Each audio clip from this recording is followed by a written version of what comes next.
And welcome to the Cispins Hotel in Porta Pollenza in Mallorca. We're on Dani King's winter training camp.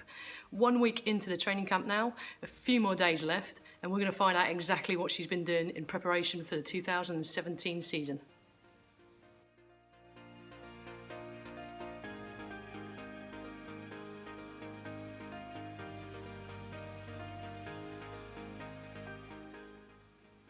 Dani, 2016 has been your first full year on the road. How's it gone for you?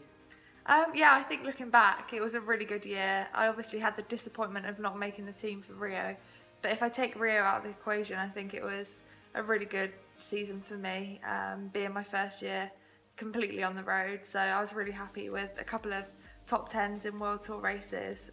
So I'm really looking forward to what I can do next year. What's the best thing that's happened this year that you can take forward to 2017? I think just building my confidence on the road. Had a really bad accident a couple of years ago, so I was quite nervous coming into the race season. And I think I've just sort of built that confidence race on race, and now I go into the race not fearing the race and being really excited to race. So I think that was a big stepping stone for me this year. So 2017 marks the start of a new team. How's that going to go? I'm really excited about the new team, Silence Pro Cycling. It's just a chance to have a different role within the team, I think. I'm going to be more of a leader, which I'm really looking forward to stepping up and trying to prove myself there, and also be surrounded by some amazing girls, some really young, great talent, and to also be on a team with Kirsten Wild will be brilliant. I think I'll learn a lot from her. It seems like a really professional team, really dedicated and motivated team. I went out to California to spend a few days with them there and had a lot of fun, so I'm really looking forward to it. So being an American team rather than a British team, will that differ at all, do you think?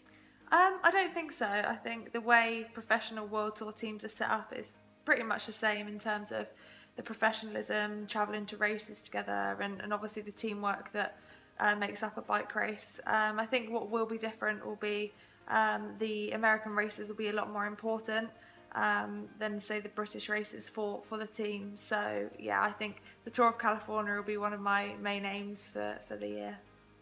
Absolutely amazing news a few weeks back. We saw that you're back in the Great Britain Podium Squad. That is absolutely immense. What are your thoughts on that? Yeah, I'm really pleased that this year obviously has shown that I've done well on the road, and I think my ride at the World Championships in support of Lizzie Armistead was recognised, and it's just amazing to have the Great Britain support. Obviously there's the funding, but there's also a lot more that goes with it in terms of physio support, nutrition support, all different things that really help you become the best you can be. So yeah, I'm really happy. Obviously I'm always very proud to wear the British jersey, so yeah, I'm looking forward to more racing in the kit next year. You've been on and off the podium programme, you're back on it now and you're back on the road, and you seem to be so natural on the road. What advice would you give to other riders who might not have quite made it, but you know, not to give up?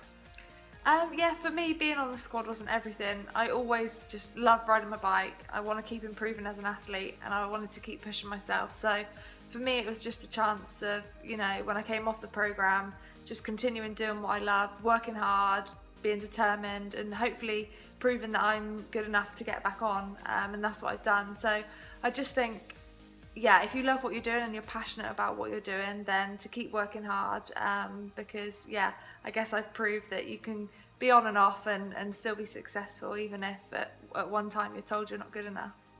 Dani, you're here in Mallorca on your training camp.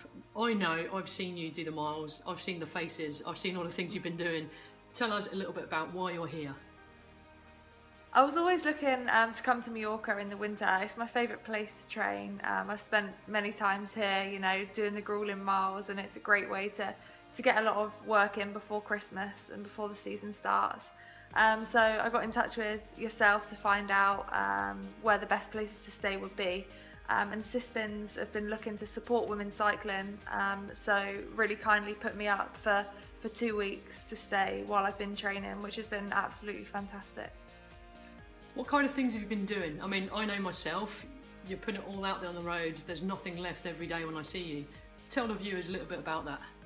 Yeah, so at this time of year, it's all about building strength and endurance. So the majority of my rides have been, long rides with some big gear efforts to really build that strength element of my training before I start building the more sort of top end work, which will be done just before I start racing in the Tour Down Under in January. And what is it you love? You said you love Mallorca. What is it you love about Mallorca so much? I love the variety that you get out here in Mallorca. You don't have to go into the mountains every day. You can go flat roads, you can go rolling roads, and you can go mountainous. There's a real variety of different length climbs, steepness, and yeah, obviously the weather really, really helps. It's been sunny every day, and I've been in shorts in December, so it's pretty good. And if you had to pick one, what's your favourite ride here on the island? Oh, that's a really hard question. I'd probably say to go from Porta Pollenza down the rolling road to Sepobla and then take a right down into Inca and then go up Selva, the climb up to the petrol station, descend back down Yuk and then back home to the Cispins Hotel.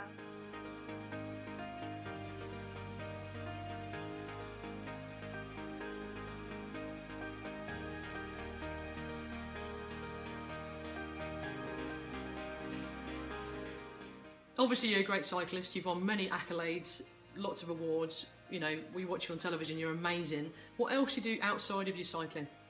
Yeah, I've got a lot more different things that I'm really interested in. I'm actually doing an Open University degree at the moment, nearly finished. It's been a long time coming, but I'm finally there, which is in sports psychology. And then also just recently I've started a new coaching company alongside my fiance Matt, his dad Courtney, and Matt's brother Luke Rowe, called Dani King Coaching, which I'm really passionate about. It's really nice to kind of give something back and try and help people improve their cycling, whether it be younger riders aiming to be world champion or just people wanting to complete a sportive. Obviously, most of your training is done out there on the road, on the bike. What else do you actually do as a professional cyclist to make you so good out there? Yeah, I think it takes a lot of different aspects of being an athlete to make yourself the best you can be. I think there's a lot of different things. For example, nutrition. I take a lot of care in what I eat to make sure I'm fueling properly for training, racing, and obviously as well as that, recovery. And I like to mix up my food so it's actually enjoyable and not just bland. I think there's so many ways you can have a really healthy diet without it being boring or just people think of it as salad and veg all the time. It doesn't have to be like that. I actually eat a lot, obviously burning a lot of calories, so it means I can eat a lot. And I guess core work, core stability, and strength training in the gym. So I do leg exercises and then general core stability exercises to make sure that when I'm on the bike, I'm producing as much power as I can through my legs and not losing that power through not being stable in my upper body. And then other little things, I guess, that just make that difference is sleep, making sure I get enough sleep in the night to recover for the next day of training. And then just, switching off, I think that's also really important. So being normal, going out with my fiance, my friends, my family, and just being normal, forgetting about the bike and doing things that make me happy. Final question.